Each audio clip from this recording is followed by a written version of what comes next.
आज सकाळच्या सुमारास एका डंपर चालकाचे त्याच्या वाहनावरील नियंत्रण सुटल्याने मनोर रस्त्याच्या कडेला असलेल्या खड्ड्यात तो डंपर पलटी झाला होता। मात्र आता त्याला क्रेनच्या सहाय्याने बाहेर काढण्यात आलं आहे। या भरधाव डंपर चालकाचे आपल्या वाहनावरील नियंत्रण सुटल्याने मनोर नदीजवळच्या रस्त्याच्या कडेला तो डंपर कोसळला होता, म्हणजेच पलटी झाला होता। या अपघातात कोणतीही जीवितहानी झाली नाहीये। मात्र प्रत्येक वेळी असे दिसून आलं आहे की डंपर चालकांचा वेग हा अति जास्तच असतो।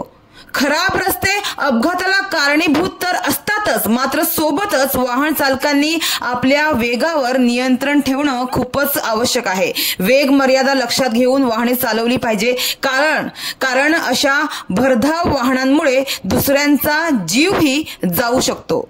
याची खबरदारी वाहन चालकांनी घेणं आवश्यक आहे। मात्र अशा भरधाव वाहन चालकांवर लगाम कधी बसणार हा सुद्धा प्रश्न उपस्थित होत आहे।